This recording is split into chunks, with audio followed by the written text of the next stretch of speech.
Ben, Ezrat Hashem, aujourd'hui on va voir dans l'Ikouté Moharan, la Torah Vav, la Torah 6, parce que c'est une Torah qui parle de Elul. Et là, comme on est en plein Elul, ben, Ezrat Hashem, préparation pour Rosh Hashanah.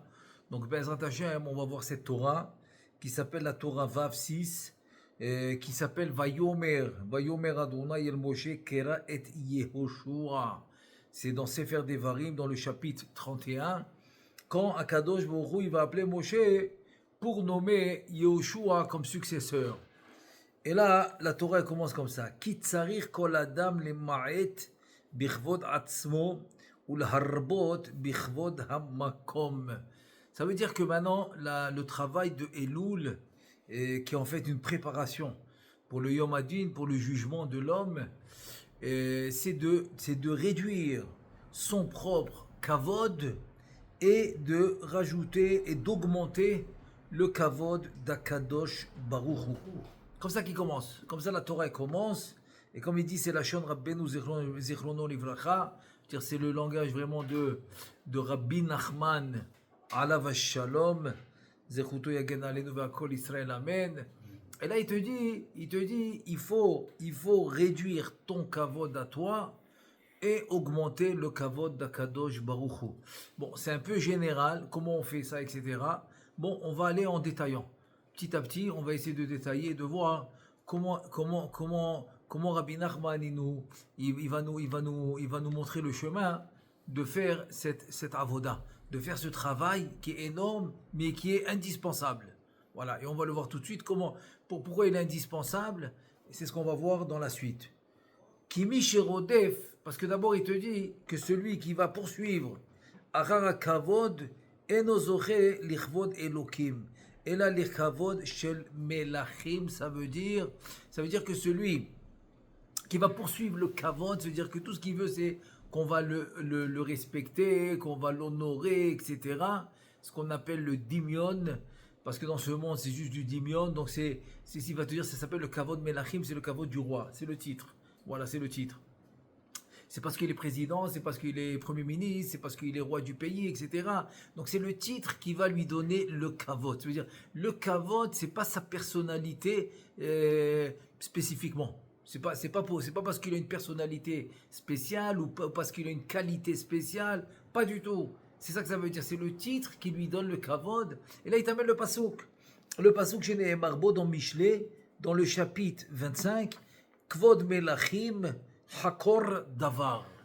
Ça veut dire quoi? Shlomo Ameler, il te dit, tu sais, le kavod des rois, Hakor. On va voir c'est quoi Hakor. Ça vient du mot lahkor. Ça veut dire, ça vient du mot. C'est comme, c'est une enquête. Hakor, c'est une enquête. C'est-à-dire, c'est ça, c'est quelque chose qu'il faut enquêter. Ça veut dire quoi? Et là, il te dit, il se dire que le monde, il enquête, est-ce que vraiment ce kavod te revient? Ça, c'est dans le cas où c'est kavod melachim, c'est un kavod, en fait, qui est un kavod humain par le titre. Je veux dire, c'est tout à fait normal que quelqu'un qui est Premier ministre, qui va recevoir du kavod. Voilà. C'est pas parce que lui, il est spécial en tant que tel. Non. C'est parce qu'il a un titre. Donc, ce genre de kavod va donner le, on va dire, ça va réveiller l'humain, de dire les gens qui l'entourent, à faire une enquête. Est-ce que ce kavod lui revient ou pas? והכל חוקרים אחריו ושואלים מי הוא זה וזהו שחולקים לו כבוד כזה. C'est-à-dire, c'est qui maintenant cet homme-là à qui on distribue ce kavod? Ça lui revient pas. C'est-à-dire, il veut t'expliquer que le fait que les gens ils font des enquêtes, est-ce que ce kavod lui revient ou pas? Donc tu vois que c'est pas un kavod spirituel. Tu vois que c'est pas un kavod Eloki, c'est-à-dire divine. C'est pas un kavod divin, non. C'est un kavod qu'il a mis en place parce que c'est accepté comme ça dans la société, tout simplement. Tel titre veut dire tel kavod. Par exemple, un professeur ou un médecin qui a très bien réussi, alors automatiquement ça lui donne du kavod. Quelqu'un qui a très bien réussi dans les affaires, et donc il a une maison très spéciale, pas tout le monde y l'a, donc ça lui donne une certaine, on va dire une certaine vision par rapport à la société, donc c'est automatiquement ça lui donne du kavod. Mais c'est pas du kavod par rapport à une qualité personnel de cette personne. Pas du tout. C'est un titre. C'est une position qu'il a acquis dans la société. Et pas par qualité spécifique. Et là, il te dit, puisque ce kavod, c'est un kavod melachim qui est humain, qui est pas divin, il te dit, on va les, voilà, cholkim alav. On va le contredire. On va le contredire. Il y en a qui vont dire non, oui, c'est pas quelque chose qui va être accepté d'une manière, on va dire sans réfléchir. Voilà, non, il va être contesté. Voilà, c'est un kavod qui va être contesté. Pourquoi? Parce que Shomrim She'eno Raoui, il est kavod azé. Parce qu'on va dire, attends, il n'est pas apte à ce kavod. Non, parce qu'il n'a pas les qualités qu'il faut, il n'a pas exactement. Donc on aura quoi redire là-dessus. Par contre, il te dit aval. Mishéboreach mina kavod. C'est-à-dire que maintenant, lui, tout ce kavod-là de la société, le kavod humain, il se sauve de ça. Pourquoi? Dans le Rabbeinu Chaim Moshe Luzzatto, alav shalom, Mesilat Yesharim, il explique, parce que la vraie position de l'homme, c'est-à-dire que on va dire la vraie valeur de l'homme, c'est pas sa position dans la société, c'est-à-dire c'est pas une position matérielle, physique dans la société, c'est pas ça. C'est pas parce qu'il a réussi dans les affaires, ou il a eu un grand diplôme dans les universités, ou il a eu un titre comme Premier ministre, ou comme même un roi, etc. Non. C'est pas ça. C'est pas ça la vraie valeur de l'homme. Il te dit la vraie valeur de l'homme, c'est ses valeurs spirituelles. Ses valeurs spirituelles, c'est-à-dire le travail qu'il a fait pour acquérir des valeurs nitzrit, éternelles. C'est-à-dire si quelqu'un maintenant il a travaillé pour acquérir des valeurs éternelles, il dit c'est ça. C'est ça la vraie valeur de l'homme. Donc ça c'est un homme qui va se sauver du kavod. On va appeler ça du kavod à Medoumé. Medoumé, c'est du dimion. C'est du vent. C'est rien qu'une argacha. C'est rien qu'une sensation. Une sensation, je suis important, voilà. Mais c'est une sensation. À la fin de la journée, il rentre à la maison, il sait qu'il est rien du tout. Il sait que c'est juste... donc il faut qu'il ressorte dans la rue pour qu'il se ressente bien, voilà. Parce qu'à la maison, il voit qu'il n'est rien. Il n'a rien de spécial, il se connaît, il sait qu'il n'a pas de qualité spécifique, etc. Donc maintenant, il faut qu'il ressorte le lendemain, bien habillé, avec sa voiture, avec son chauffeur, avec tout ce qui l'entoure pour dire, voilà, je suis quelqu'un, voilà, je suis bien, c'est pour se sentir. Ou bien le riche, par exemple, il va mettre son meilleur costume, il va aller au bureau, et donc tout le monde va lui ouvrir la porte, etc. Il a besoin de ça. Il a besoin de ça pour se sentir bien. Ça veut dire que ce n'est pas une vraie valeur. Pas du tout.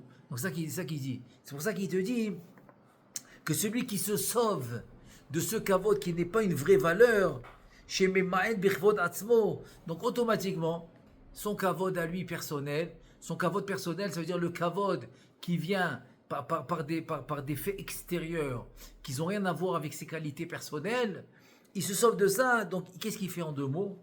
Il va augmenter Marbe Bigvod Amakom. Alors automatiquement, qu'est-ce qu'il va faire? Il va augmenter le kavod d'Akadosh Baruch Hu, le kavod du Créateur. Pourquoi? Parce qu'il comprend que finalement, sa vraie valeur à lui, c'est de valoriser les vraies valeurs de la vie. Donc quand il va valoriser la divinité, il va valoriser le Créateur, il va valoriser sa Torah, parce que le monde a été créé par la Torah, etc. Il va valoriser les mitzvot, il va valoriser des choses qui sont vraiment éternelles, donc il va valoriser les vraies valeurs. Ah, là il va commencer maintenant à changer de position. Sa position va complètement changer. Et là, qu'est-ce qui va se passer? le kavod Elohim. Donc là, il va recevoir un kavod divin, un kavod spirituel. Ve'azen bene adam chokrim al kevodo. Donc là, maintenant, il n'y a personne qui va venir enquêter le fait qu'il a reçu ce kavod, qu'il a du kavod, comme par exemple les Gdolé Ador, les grands de la génération, que tout le monde leur donne du kavod. Il n'y a personne maintenant comme Rav Skanievski, alav shalom, quand quelqu'un venait maintenant lui poser une question et qu'il voit tout le kavod qu'on lui fait, il n'y en a pas un. Il n'y en a pas un qui bronchait, qui dit, mais c'est qui celui-là qu'on donne du kavod? C'est qui? Personne ne bronchait. Pourquoi? Parce que ce n'est pas du kavod humain, c'est du kavod élokis, du kavod spirituel. C'est parce qu'il a investi son corps et son âme dans les valeurs spirituelles, dans la Torah, dans les mitzvot, etc. Donc comme il a investi tout son être, il a investi dans l'éternité, qui est la Torah et les mitzvot, donc le Créateur lui met ça en valeur. Et donc c'est le créateur qui lui donne ce kavod. Si le créateur il lui donne ce kavod qu'on appelle le kavod Eloki, le kavod divin, il n'y a personne qui peut contester. Il n'y a personne qui peut aller contre ce kavod de la personne. C'est pour ça que tout le monde est d'accord avec le kavod qu'il reçoit. Im hu ra'uy imlam, personne ne va parler. Personne va même broncher. Ve'alav ne'emar, et ça c'est écrit, le pasouk, c'est le pasouk dans Michelet. Le pasouk dans Michelet qui nous dit Kvod Elohim, c'est-à-dire le kavod spirituel, le kavod divin, haster davar. C'est quoi haster? Caché. C'est-à-dire, c'est quelque chose qui est caché dans le sens qui a sur l'ahkor à la kavod azé parce que c'est interdit. C'est interdit de faire des enquêtes. C'est interdit de ne pas être d'accord sur ce kavod-là. Donc c'est pour ça que c'est un kavod qui est accepté d'une manière ultime, quoi. Personne qui va être contre le kavod qu'on lui donne, comme on le voit tous les jours chez les Gdolé Olam, chez les vrais grands de la génération, etc. Ça, c'est le premier paragraphe, c'est Aleph, c'est le début de cette Torah. Bon, c'est rien que le début par rapport à cette distinction entre le kavod divin et le kavod de l'homme, le kavod qui est le kavod du roi, du ministre, etc. C'est un kavod humain. Deuxième, c'est le bête. Bête maintenant, il va par étapes. C'est une Torah qui va par étapes, mais c'est un travail à la fin qui va c'est-à-dire en fait, c'est les idées vont se réunir à la fin. Mais rien qu'il va les diviser, en plusieurs idées, qui va faire en fait une entité à la fin. C'est à la fin de la Torah Vav. Alors Bezrat Hashem, on va essayer de faire le maximum aujourd'hui, et Bezrat Hashem, on la continuera après, dès qu'on aura l'occasion, Bezrat Hashem va la continuer. De toute façon, il faut le faire pour Elul. Donc on passe au bet, deuxième paragraphe. Ve'im ve'i efshar liskod la kavod azé et là l'idée tu vois. Maintenant il te dit, ok, je t'ai fait la distinction du kavod, très bien. Maintenant tu as envie de savoir, c'est sûr que tu as envie de savoir comment je peux acquérir ce kavod. Voilà, comment je peux acquérir ce kavod divin qui est le vrai kavod. Pourquoi? Parce qu'en fait ce kavod divin en fait, ça devient comme on va dire une relation. Ça devient une relation directe entre l'homme et son créateur. Cette relation, pourquoi? Parce que c'est le créateur qui se manifeste, et le créateur il se manifeste, et c'est lui qui met ce kavod en place. C'est pour ça que personne ne peut contester.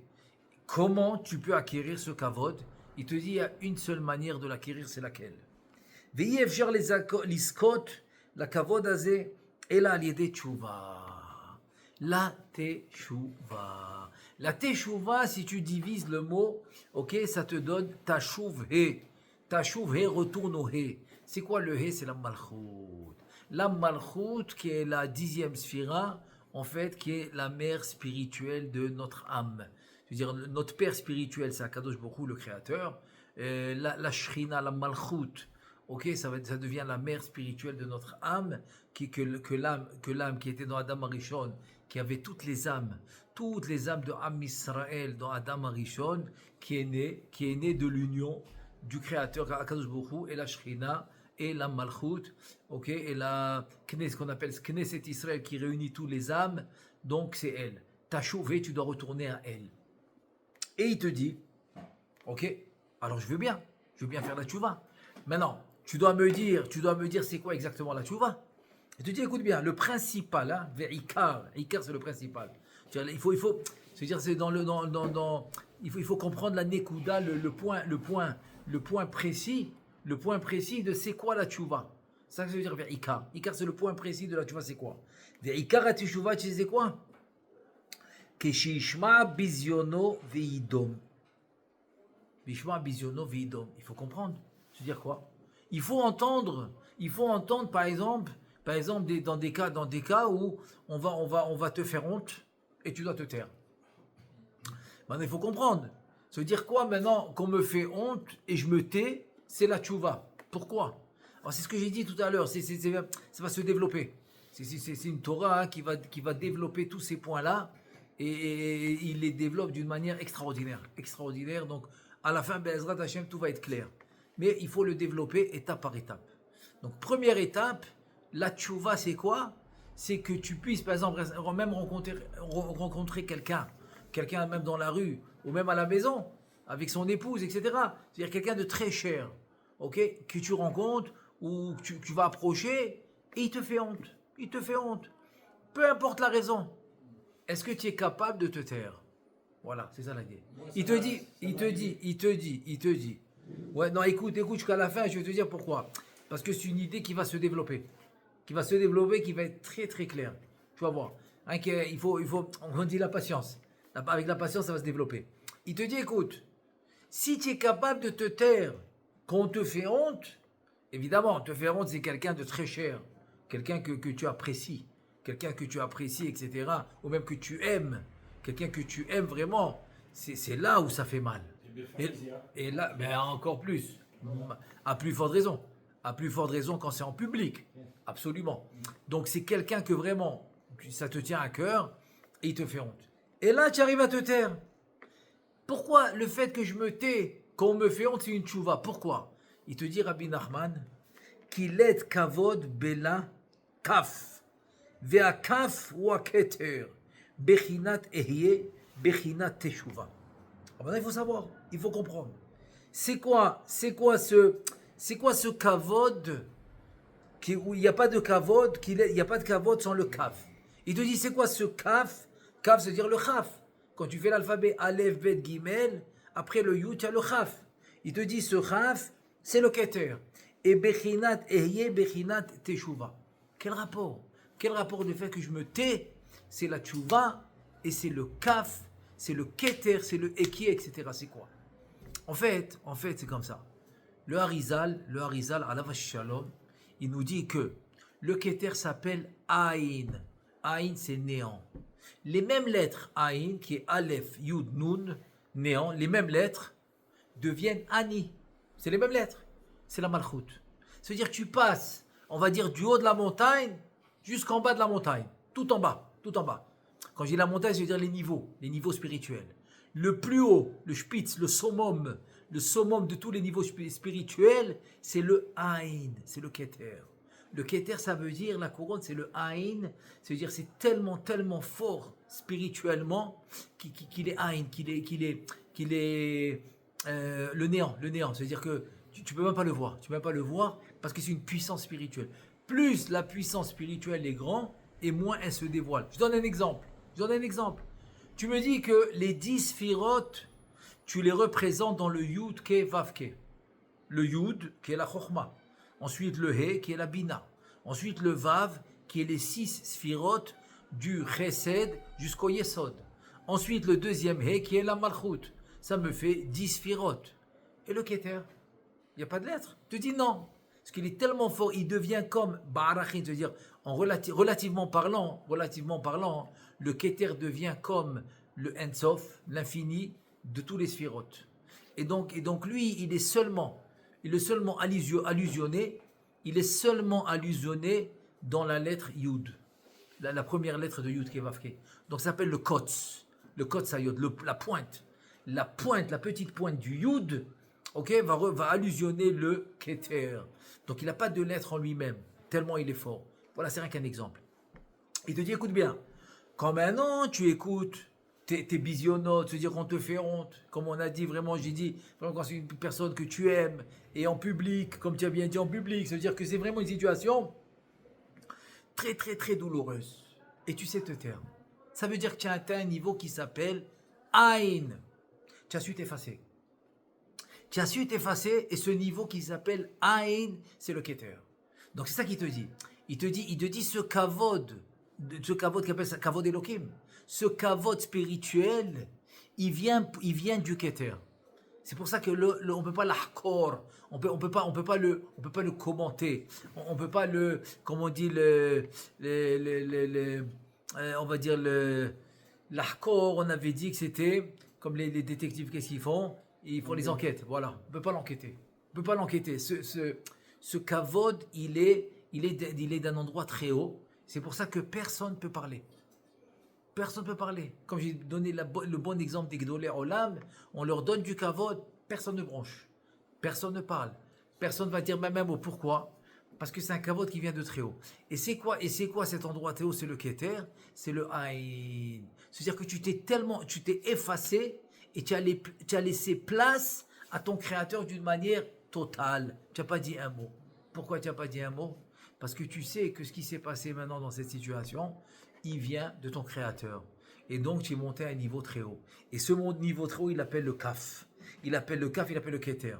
Et le Ekié, parce que dans le livre qui s'appelle Sha'arei Ora, c'est un livre qui a 750 ans, 300 ans avant le Harizal, il s'appelle Sha'arei Ora, Rabbi Yosef Dekitilia, il fait partie des Rishonim, et là-bas dans son livre il dit qu'il divise par exemple le monde de Hatzilut en trois, en Keter, Havaya, Yudke, Vavke, et entre le Keter qui est le Ekié, Yudke, Vavke et le Hadanut.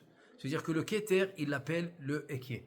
Donc c'est dans les Sfarim Akadmonim, dans les Sfarim, ils appelaient le Ekié le Keter. Donc tout ça veut dire la même chose. Le Kaf, le Keter, le Ekié, et c'est la Tchouva. C'est-à-dire que la Tchouva, quand tu t'es effacé, elle t'amène au Keter. Maintenant, il reste juste à expliquer comment le Kaf représente le Keter. Tu vas me dire pourquoi? Parce que le Keter commence par la lettre Kaf. Ça peut être aussi. Chav, Keter, tu as écrit Chav, Taf, Resh. Donc il commence avec Chav. Très bien. Mais il y a une autre explication. C'est que Chav, c'est Gematria Esrim. Esrim, c'est 20. Comment j'écris 20 en hébreu, qui est Esrim, qui est Chav? Eh bien, Ain, Sin, Esrim, Sin, Resh, Yud Mem. Si je fais la Gematria, Ain 70, Sin 300, Resh c'est 200. Ensuite, il y a le Yud, c'est 10. Ensuite, il y a le Mem qui est 40. Tu obtiens exactement Gematria 620. 620, c'est Gematria Keter. Donc c'est ça le Chaf. Chaf, c'est comme tu écris le 20. Chaf, c'est 20, tu l'écris Esrim. Esrim, c'est Gematria Keter. Bon, ça c'était rien pour expliquer le fait. Mais alors, première étape, il te dit que j'ai besoin d'une tchouva. De quelle tchouva je te demande? Je te demande une tchouva où tu sais t'effacer et faire place à la divinité, c'est-à-dire faire place à ton créateur d'une manière totale. Et là, tu arrives au niveau qui s'appelle le Keter. On continue. Il te dit qui est Da'ana zamin le meheve. Alors maintenant, ça c'est une notion extraordinaire. Il te dit, tant que tu n'es pas arrivé à ce stade, tu n'as pas commencé à exister. Pourquoi? Parce que tu n'as pas encore fait tchouva. Là, on va apprendre une notion très profonde, qui va en fait nous expliquer que exister dans le sens spirituel, bien sûr dans le sens spirituel, commence à dire voilà, je commence à exister comme les Gdolim, comme par exemple Moshe Rabbeinu, que la Torah maintenant nous dit voilà, Moshe Rabbeinu dans le buisson ardent le Créateur va se révéler à lui. Avant ça dans la Torah on a vu Avraham Avinu. Avant ça, on a vu Adam Arishon, que le Créateur se révèle à lui. Ensuite, on a vu le Créateur parler avec Caïn. Ensuite, il parle avec Noach. Ensuite, il va se révéler à Avraham Avinu. Ensuite, il va se révéler à Yitzhak, à Yaakov. Et ensuite, avec les tribus, etc. Jusqu'à que ça arrive à Moshe. Ensuite, il va se dévoiler à Moshe. Ensuite, au Nevim, etc. Ce dévoilement de divinité avec ces personnages qu'on a vu tout au long du Tanakh, il te dit, c'est parce que ces personnages, ils ont réussi à atteindre ce niveau, qui s'appelle la tchouva, le niveau du Keter. C'est-à-dire, il dit, tant que tu n'atteins pas ce niveau du Keter, tu n'as pas commencé à exister. Quand je dis exister, c'est spirituellement. Parce que quelqu'un qui existe matériellement, physiquement, n'est pas une existence. Et où je tire ça? Eh bien, Chachamim nous l'ont dit, que le rachat, par exemple, le rachat, pendant qu'il vit, il s'appelle mort. Rechaim, bechayehem, kroim, metim. Qu'est-ce que tu m'as dit que les rechaim, bechayehem, quand ils vivent, ils sont vivants. Donc les rechaim vivants, kroim, metim, ils s'appellent des morts. Par contre, les tzadikim, bemitatam, kroim, chaim. Les tzadikim, quand ils sont morts, ils s'appellent vivants. Comme il dit le Harizal. Le Harizal, dans Shar Ruach HaKodesh, il dit parce qu'ils continuent à faire les Yichudim, ils continuent à faire les Ivogim, ils continuent leur travail spirituel continue même après leur mort. C'est-à-dire, même quand la Neshama a quitté le corps, ils ne s'arrêtent pas. Veilchou Michail al-Chail. Ils vont d'une étape à une autre, d'un niveau à un autre. Et c'est pour ça qu'il dit que les tzadikim, En lahem menucha ba'olam hazeh. Ils n'ont pas de menucha. Ils n'ont pas de menucha dans ce monde. Ils n'ont pas. Pourquoi? Parce qu'ils font que lo ba'olam hazeh velo ba'olam haba. Ils n'ont pas de menucha, ils n'ont pas de repos ni dans ce monde, ni dans le monde futur, parce qu'ils font que avancer. Parce qu'ils s'appellent vivants. Donc c'est de ça que je parle.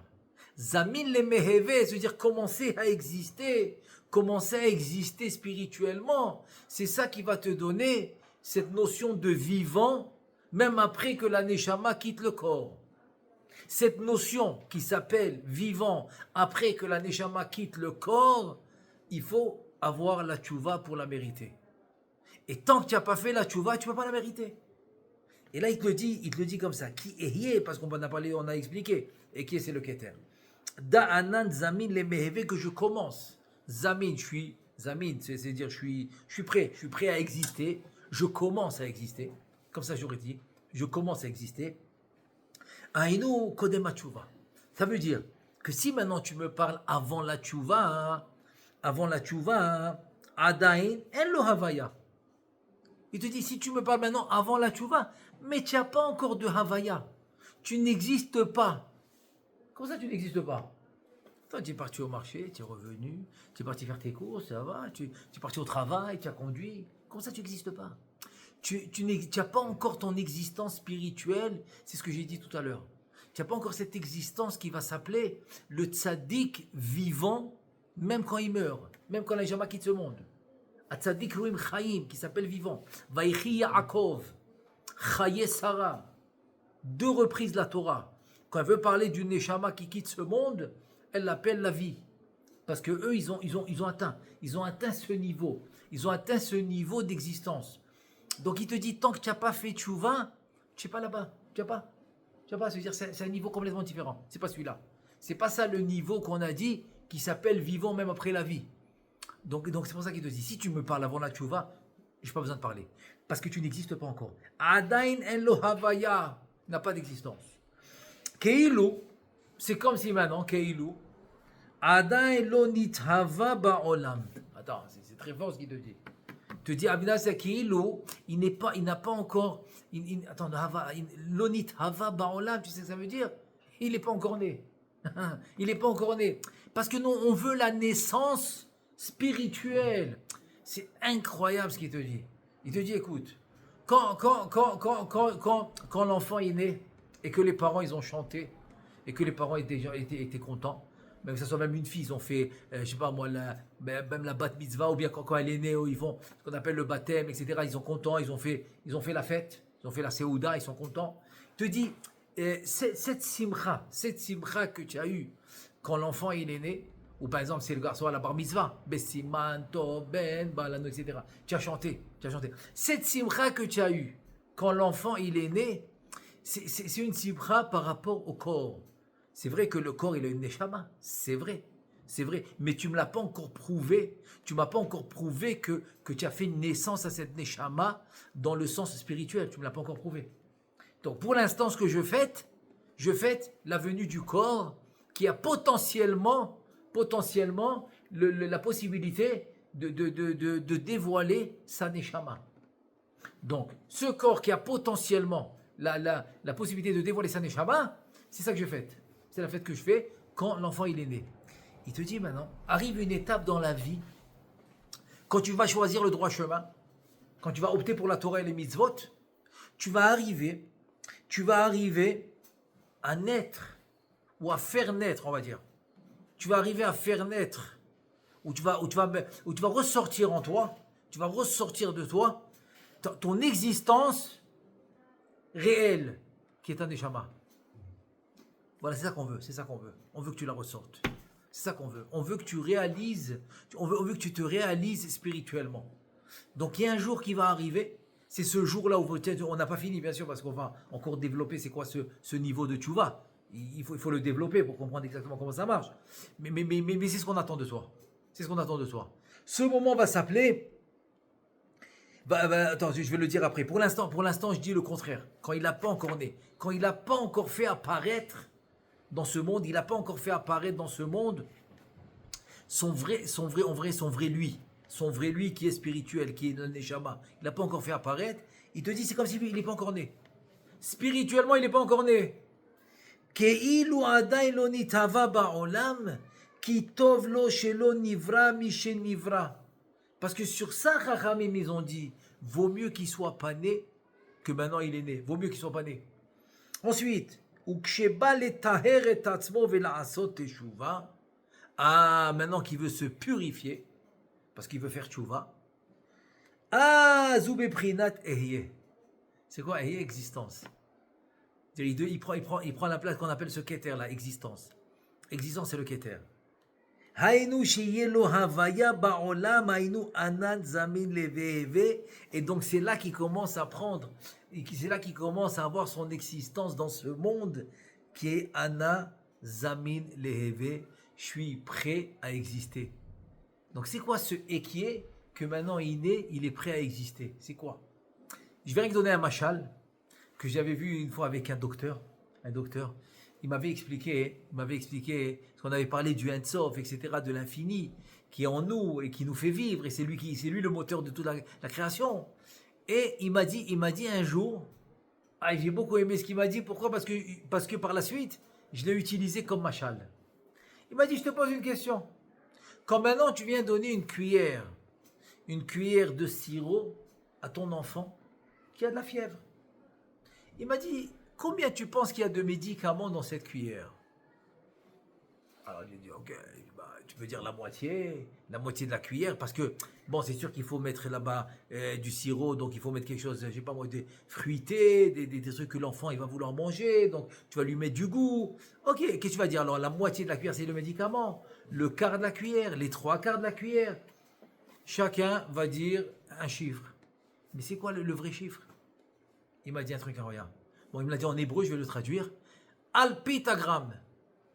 Alpitagramme, ça veut dire 1/1000 de gramme. Si je prends 1 gramme de médicament, je le divise en 1000. C'est-à-dire 1 gramme divisé en 1000, 1/1000, une partie de ces 1000 particules de ce gramme, 1/1000, c'est ce qu'il y a dans la cuillère de sirop comme médicament. Ici, insignifiant, tu le vois même pas, tu dis que c'est. Mais en fait, toute cette cuillère de sirop, elle existe pour qui? Elle existe pour ce 1/1000 qui va guérir cet enfant. C'est ce 1/1000 de médicament qui va le guérir. Tu me suis ou pas? Ça veut dire, c'est ça qu'il te dit.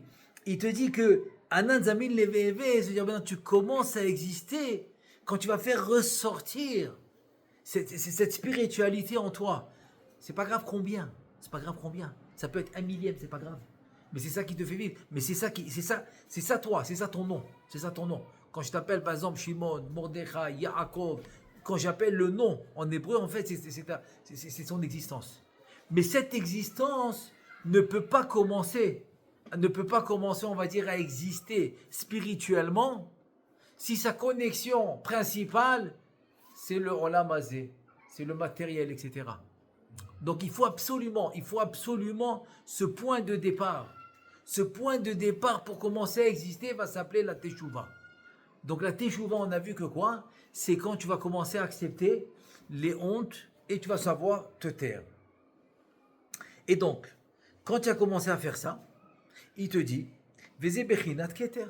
Donc voilà, maintenant tu as atteint ce niveau de Keter, comme on a expliqué tout à l'heure. Il te dit Ki Keter Leshon Hamtana.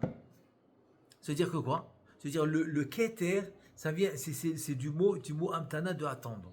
Pourquoi attendre? Parce que c'est une lumière tellement forte que tu ne peux pas le recevoir en un coup. Tu ne peux pas naître avec. Donc pourquoi c'est Hamtana? C'est Hamtana parce que c'est une lumière qui va venir quand tu l'attends. Donc c'est quoi l'attendre? C'est que tu te prépares. Quand tu te prépares et qu'elle va venir au moment voulu, ça s'appelle Hamtana. Par exemple, quelqu'un maintenant va se marier, il a fixé une date. Et il ne peut pas se marier avant la date. Il ne peut pas maintenant être avec sa fiancée, vivre avec elle avant la date. Non, ils ont une date. Ça s'appelle Hamtana. C'est quoi Hamtana? Et c'est là qu'on va habiller la mariée, on va lui mettre une couronne, etc. C'est quoi le jour où le moment est venu, finalement, de réaliser le mariage. Donc Hamtana, c'est quoi? Hamtana, c'est attendre le moment propice pour quelque chose que j'attends. Ici, le hamtana, c'est quoi le hamtana? C'est de faire ce que je dois faire, tchouva, etc.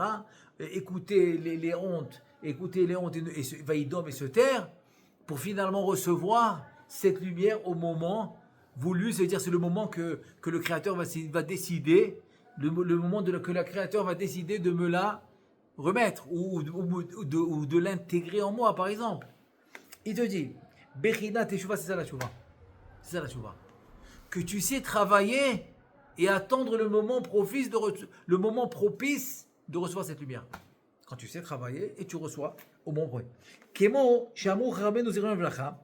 Tu retrouves ça où? C'est cette notion où? Dans la Gemara de Yoma. Dans la Gemara de Yoma, hein, c'est dans il y a deux pages. La page 38b et dans la page 39a. La Gemara de Yoma, elle dit comme ça. Abali taher mesayin lo. Ça veut dire, on connaît tous que celui qui vient pour se purifier, on va l'aider. Mesayin, ça veut dire l'aider. On va l'aider. Et on sait que Abali tamer chas v'shalom, si quelqu'un il vient se rendre tamé impur, potrim, on va rien que lui ouvrir la porte. Mais on va pas l'aider. Ici, on va t'aider. Pourquoi on va t'aider? Parce que c'est ce qu'on attend de toi. C'est ça l'amtana. L'amtana, c'est pas que toi qui attends. C'est que le Créateur aussi t'attend. Pour ça, avec une petite parenthèse, parce qu'il va faire un beau machal, mais avant le machal, une petite parenthèse. Le Midrash, il raconte. Bien maintenant, un homme, pour 90 ans, passé, avec une statue dans sa poche, il vient chez Avraham Avinu. Il lui dit, c'est toi qui s'appelle Avraham? Oui. Je suis venu chez toi, j'ai très faim. Ben, tu es venu dans la bonne adresse. Je fais Arda Satorchim du matin au soir. J'ai dans les 4 points cardinaux, j'ai des portes. Tu es dans la tente. Il y a le catering qui t'attend. Il lui dit, vas-y, je t'emmène le menu. Je t'amène le menu, dis-moi ce que tu veux, je t'amène, il n'y a pas de problème. Et il le fait manger comme il faut, etc. Et on sait qu'Avraham Avinu, il avait une condition. Je te donne tout ce que tu veux, mais une condition, c'est que tu reconnais que c'est le Créateur qui a tout créé. Comme ça, au moins, tu vas faire une bracha, ou tu vas faire une berkat Amazon, tu vas remercier Hachem, etc. C'est-à-dire que tu vas remercier. Et si tu remercies, et si tu reconnais, eh bien, tu ne payes pas un sou. Tu ne payes pas un sou, tout est gratuit. Et voilà que ce vieux, pas du tout. Il sort la statue de sa poche, commence à l'embrasser, il dit pas du tout. Moi, j'ai rien à faire de tes croyances. J'ai rien à faire. Il embrasse sa statue, truc. Abraham Avinu, il passe des heures. À la fin, il le fait payer parce qu'il n'a pas eu, et il le renvoie. Akadosh Baruch Hu se dévoile à Abraham. Il lui dit, Abraham, je ne comprends pas. Ça fait 90 ans que je l'attends celui-là. Ça fait 90 ans que je l'attends celui-là. Et toi, après quelques heures, tu perds la patience. Mais qu'est-ce que tu fais? Abraham, il écoute ça du Créateur, il comprend le message. Il court après lui, il dit quoi? Tu es venu me parler encore de tes croyances? Il sort la statue, il l'embrasse. Il dit non, tout est bien. Au contraire, j'ai fait une erreur de te renvoyer. Je suis venu d'abord te rembourser. Je te rembourse l'argent que je t'ai pris. Et deuxièmement, je suis venu, non, parce que ça m'a fait mal que tu es parti comme ça vers la fin de la journée. Passe la nuit, viens, écoute, je te fais pas payer, tout est bien. Garde ta statue, tout va bien. En tout cas, il l'a convaincu, il est venu. Il a passé 7 jours chez Avraham Avinu. À la fin des 7 jours, il a pris la statue, il l'a écrasée, il l'a cassée, et il est rentré dans la croyance de l'unité, quoi. La croyance d'Akadosh Baruch Hu, après 7 jours. Alors ça s'appelle quoi ça? Qu'est-ce qu'il y avait dans ce midrash? Qu'Akadosh Baruch Hu, il a dit à Avraham Avinu, ça fait 90 ans que je l'attends. Ça veut dire que quoi? L'amtana, le critère l'amtana, il n'est pas que nous seulement on attend. C'est vrai que nous on attend, on veut recevoir le chef, on veut recevoir beaucoup de choses, on veut recevoir la lumière spirituelle. Mais Akadosh Baruch Hu aussi il attend. Lui aussi il t'attend. Ça c'est l'amtana. Donc l'amtana, elle est réciproque. Maintenant on va voir le mashal. C'est quoi le mashal? Mashal le'echad sheba liknot afarsemon. Omrim lo hamten vechuli. Il est venu acheter un fruit spécifique qu'il veut. Parce qu'afarsemon, parce que c'est le mashal de shemen afarsemon. C'est des bonnes odeurs, du Gan Eden, etc. Donc il a utilisé afarsemon. Ça veut dire quoi? Tu es venu acheter quelque chose de spécifique, quelque chose de spécial, et tu ne l'as pas trouvé. Qu'est-ce que tu fais? Tu achètes autre chose? Tu achètes autre chose? Non. Eh bien, je le commande, j'attends. Ça veut dire que quoi? Que pour les bonnes choses, tu sais que c'est possible qu'il n'en a pas, et donc tu sais possible qu'il faut attendre. Et tu attends. Pourquoi? Parce que c'est ça que tu veux pas autre chose. C'est ça le mashal. Le mashal, c'est dire que quand on attend quelque chose de bien, c'est une lumière spirituelle, etc., il faut savoir attendre. De la même manière que notre Créateur attend notre retour, il attend notre retour patiemment, et il prend la patience, il l'attend, parce que c'est le but de la création, c'est ça la bonne chose, et alors il attend. Alors c'est une attente, comment on appelle ça, réciproque, mutuelle, c'est une attente réciproque. Il te dit, Vezé Bechin, et c'est ça le Keter, Kemo Shikatouv, Qatar li ze'ir va'achaveka. Tu as compris? C'est le Keter, c'est comme si, c'est le pasouk dans Iyov, dans le chapitre 36, c'est quoi? Attends-moi, je vais te le montrer, attends, je vais te le montrer, attends-moi, je te le montre, tu vois? C'est ça le attends, c'est ça le Keter. Et ça, c'est grâce à la tchouva. אבל קודם התשובה, אזי בחינת אהיה בהסתרת פנים ממנו.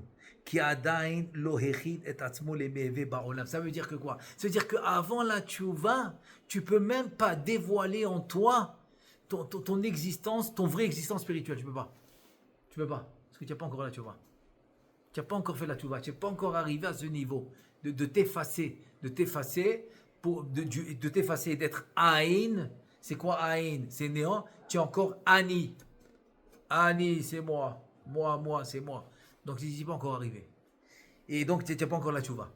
Et il te dit, Ve'astarat pene ehye gematria dam, ainu shfichut damim bizyonot, al shem uboza yekalu, כי עדיין אדם שבחלל השמאלי שבלב, ששם מדור היצר הרע. Donc il te dit, c'est tout à fait normal. C'est tout à fait normal que Kaviachol, on va l'ishpor. C'est quoi l'ishpor d'Amim? On dit les Chachamim, ils disent après ça de Tamar. Tamar, elle a préféré ne pas faire honte à Yehuda, même s'ils allaient la jeter dans le feu, elle et les deux enfants qu'elle avait dans le ventre. Parce qu'elle était enceinte de Yehuda, elle voulait pas lui faire. Elle voulait que lui, il avoue. Elle voulait pas lui faire honte. Donc d'abord, on apprend qu'il vaut mieux se jeter dans la fournaise ardente, la fournaise en feu, que de faire honte à quelqu'un en public. Pourquoi? Parce que faire honte à quelqu'un en public s'appelle shfichut damim. Donc tous ces bisionotes que l'homme y reçoit, c'est parce qu'il n'est pas encore au niveau. Il n'est pas encore arrivé au niveau de recevoir cette lumière. Donc c'est pour ça que c'est quelque chose qui lui fait très très très mal. Rabbeinu Chaim Vital, à la Vachelom, il dit, si tu savais c'est quoi que quelqu'un te fait honte, tu l'aurais embrassé, tu lui aurais acheté un cadeau et tu l'aurais remercié. Tellement ça t'amène une lumière incroyable. Alors que nous, c'est le contraire. On n'aime pas cette personne.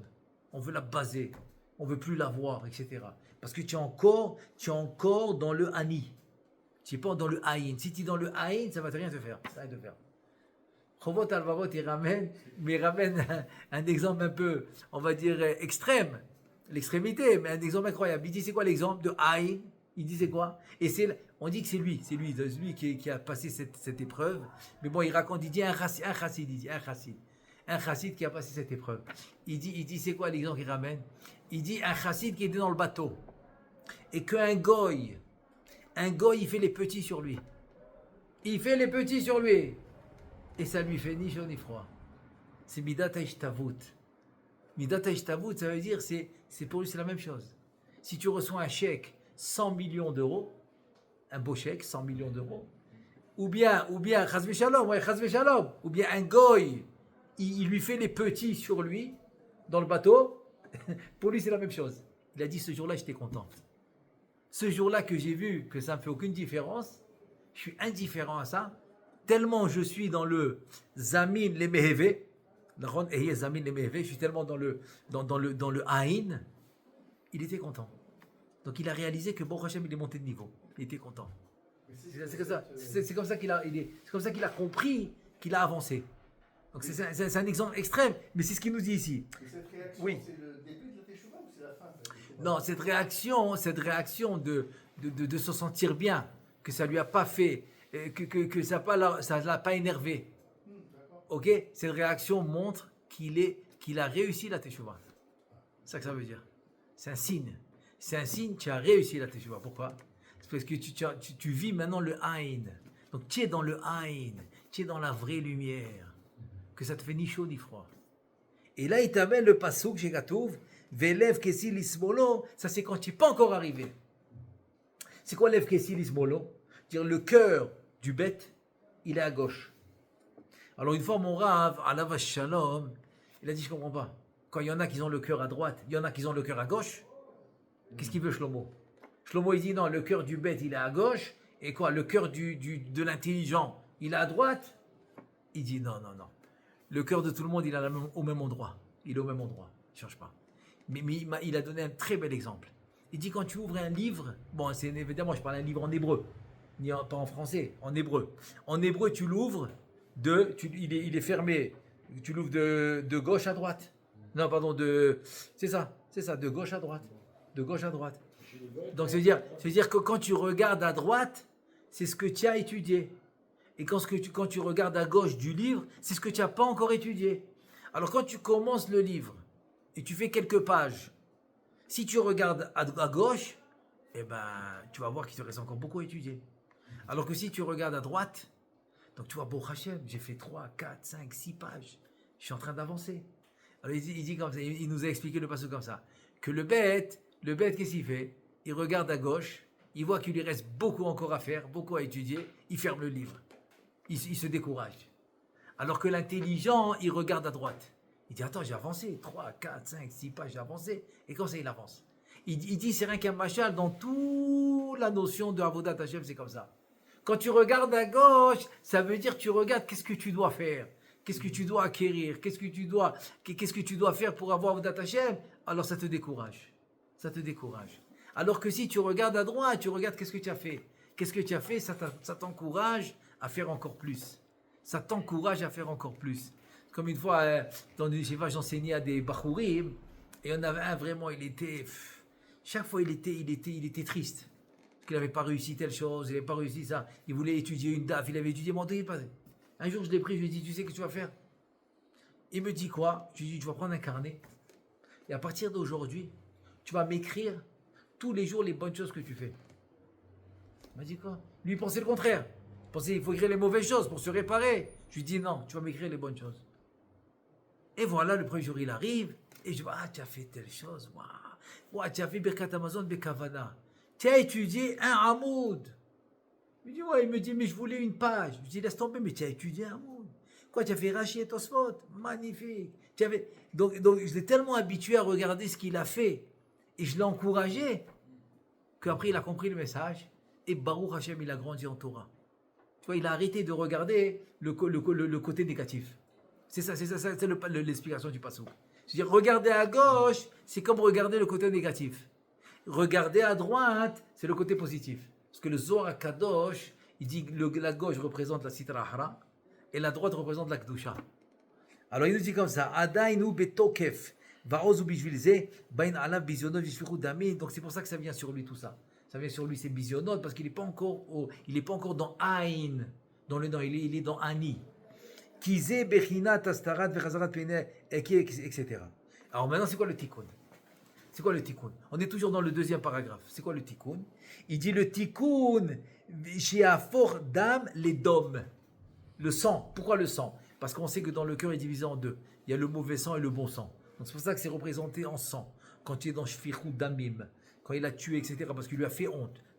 Le sang, comment tu écris sang? Dalet même. Dalet même. Dam. Comment tu écris dom si tu ne mets pas de halet, tu ne mets pas de vav? Tu mets un point. Tu mets un point après le dalet, ça fait dom. C'est les mêmes lettres. Dalet même. Donc le dam, tu le rends dom. Yidom, c'est se taire. Yidom, c'est se taire. Donc le dam, tu le rends dom, tu te tais. Alors ça fait Sheafor dam les dom, Shiyemina shom'im cherpatam venam meshivim. Il écoute, on va dire, c'est bisionotes, c'est honte, il se tait. Il se tait. Velo yedagdek al bision kevodo. Qui commence pas à calculer. On m'a fait honte, on m'a manqué de kavod. Non. Ou que mekayem dom l'Hachem. Alors quand il va réaliser le dom, tu vas te taire. Pour Hachem. Pour Hachem. Pas parce que tu es faible ou parce que tu n'as pas... Non. Je peux réagir. Non, je le fais pour Hachem. Donc le dom, tu te tais. L'Hachem pour Hachem. Azakadosh bohu mapilo chalalim chalalim kemoshi katouv, comme il dit le Teilim. C'est katouv aussi dans ma Sechet, dans la Gemara de Gitin, dans la page 7. Là-bas chalalim chalalim, c'est-à-dire dom l'Hachem, tais-toi, c'est-à-dire tais-toi pour Hachem, tu le fais pour Hachem. alors il va enlever tous ses ennemis. Tous tes ennemis, il va les effacer. Il va te les enlever du chemin. Et ça, tu le retrouves dans David Améler. Dom l'Adonai ve'itrolelo. Vouyapi lecha chalalim chalalim. Voilà, c'est le passage que la Gemara ramène. C'est-à-dire, tais-toi pour Hachem. Titrolelo, c'est-à-dire, espère-le. C'est-à-dire, espère Hachem. C'est-à-dire, attends Hachem qui va t'aider. Il te dit, et là, ce que je vais faire, je vais les faire tomber.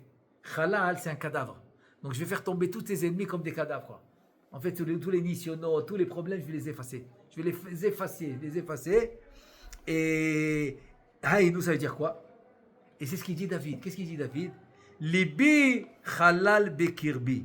Haïnou al yedeze nitma'et adam shebechalal asmali veze bechina zevirat hayetzerara. Ça veut dire David Amela, il te dit, tu sais quoi? Égorger le yetzerara, c'est libi halal bekirbi. C'est halal, c'est un cadavre. C'est quoi un cadavre? Ça veut dire que tu as tué le yetzerara. C'est-à-dire le fait de te taire, et donc tu as purifié le sang du côté gauche, qui est le Yetzerara, donc lui aussi devient ton ami. Comme il a fait Avraham Avinu, le Yetzerara, comme c'est écrit dans la Gemara dans Shabbat, que vendredi soir il y a 2 malachim qui t'accompagnent, et quand ils voient la maison arrangée, la table dressée, quand tu viens de la synagogue, tu Shabbat Shalom, donc même le malach qui est mauvais, il répond Amen au malach qui est bon, qui te fait la bracha, que ça soit la même chose la semaine d'après. Donc tu vois que quoi, il devient de ton côté. C'est ça, libi halal bekirbi. Et donc ça veut dire, c'est ça que ça veut dire que tu as égorgé le Yetzerara. C'est-à-dire te taire quand on te fait honte, c'est égorger le Yetzerara. Il n'a plus rien à faire, il peut rien faire. Il peut pas aller t'accuser dans quoi que ce soit. Et là il te dit, va aller des zoré le kavod eloki, kemo shekatuv, zoveach toda yechabedeni. Donc Zovéa, c'est égorgé. Alors Toda, c'est un korban Toda. Tu veux me donner du kavod. Alors fais-moi le korban Toda. Et c'est quoi ce korban? C'est quoi ce korban qui te donne du kavod? Tu veux me donner du kavod? Le korban qui me donne du kavod, c'est le Yetzerara. Quand tu auras égorgé ton Yetzerara, quand tu vas te taire, qu'on va te faire des bisionotes. On va, et tu vas enlever le ani, moi, tu vas le rendre aïn, néant. Aïn, c'est néant, mais c'est les mêmes lettres que ani. Tu vas le rendre aïn, c'est néant. Tu vas t'effacer. Tu vas laisser place au Créateur. Tu me fais du kavod. Donc, en 2 mots, qu'est-ce que ça veut dire? C'est une conséquence. La conséquence de se taire, de changer le statut de ani, qui est moi, c'est la gava, moi, tu le rends en aïn qui est néant. C'est quoi la conséquence? C'est qu'il te dit, Hachem, tu me fais du kavod. C'est-à-dire que mon kavod s'installe en toi. Tu as compris? Tu vas me faire du kavod, il s'installe en toi. C'est-à-dire, et c'est ça le kavod Elohim. Donc c'est pour ça que tu reçois le kavod de Elohim, le kavod spirituel. Bezrat Hashem. Là, on vient de finir le 2e chapitre. Bezrat Hashem, la prochaine fois, on continue le Gimel, le 3e. Baruch Adonai le'olam amen ve'amen.